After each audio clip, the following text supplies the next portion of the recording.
Living here on the Sun Coast, we can all appreciate the beauty of water, but to award-winning Waterscape photographer Jason Henthorn, the water holds a special intrigue. He joins us today to tell us about his work. Welcome. Thank you. So you live in St. Pete now. No doubt there's a lot of water inspiration around us in Florida. How did your kind of infatuation with water begin? It really began with, I like to either be in, on, or around the water. I spend a lot of time scuba diving, a lot of time traveling, and many years ago I just started shooting not the landscapes, but the waterscapes. And then just kind of grew into the black and white as those travels happened. You mentioned travel having a lot to do with it, but you don't just focus on water, you focus on the specific intersection of water. Explain that to us.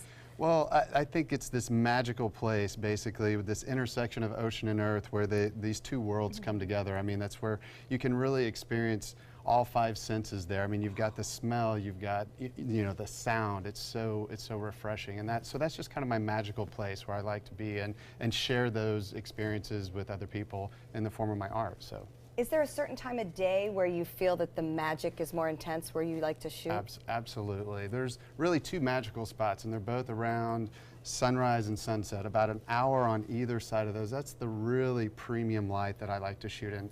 Most of the shots are actually taken in the in that afternoon light or that evening light, right around sunset. And we hear so many people this week alone have come in and talked about the light in Florida and the magic of the light. What is it about this area? You've traveled the world. What is it about our light that lends itself to that magic? Part of it's the light, but one of the most magical things here are the clouds. So I've been all over the world to so many places, but this is my home base, and between Sarasota and Tampa has like some of the best clouds in the world, and that's really what provides the drama in these shots, because without it, they're a little less, basically. So a lot of times it's actually about chasing those clouds, and we just have the best white puffies here, and really helps make the shot. Now, why black and white? Because our colors are vibrant, the blue skies, the clearness of the water, but yet you choose to shoot everything black and white.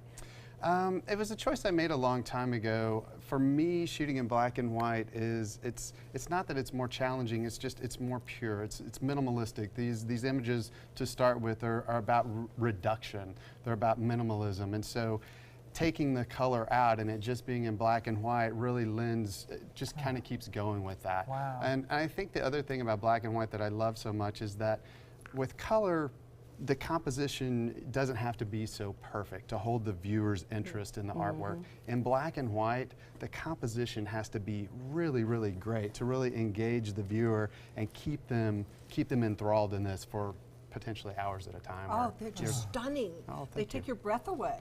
You do a lot of time-lapse work. How long does that all take?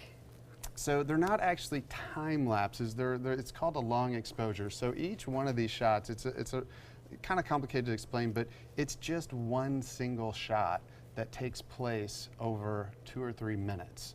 So I actually capture cumulative time. So this is a time lapse to give you a sense of, okay, what's happening really real live time. But if you could take that entire 3 minutes that this is up for and compress it into one shot, that's what you have. So that's where the feeling of the motion comes in. Yeah, exactly. So in this shot right here, those clouds, they started here, and in 3 minutes they moved from there. And so so it's all done in camera, and that's also why you see the water is really, it's always calm. That's not because it was calm. That's what happens over 2 or 3 minutes of exposure. So the rougher the water is, the whiter that it shows up. That's so fascinating. I'm usually looking for inclement weather. Wow. So while the rest of us are running in, you're grabbing your gear and running out. Yeah. Oh, wow. That's great. Now, you have a lot of collections, series of, images from locations. How long does it take to put together a true collection?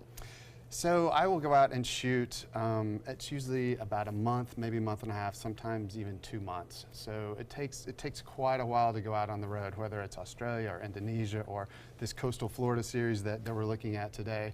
So it's several months of shooting, because the one shot that we were looking at right there, it took 6 days to get that shot. Not because I knew exactly, I mean, I pre-visualize exactly how I want this to be. And there's a few things in my control, but there's a few things out of my control. Clouds. The clouds, the weather, and down in the Keys, it's really interesting. Here, it's so predictable how the clouds are going to come in and back and forth.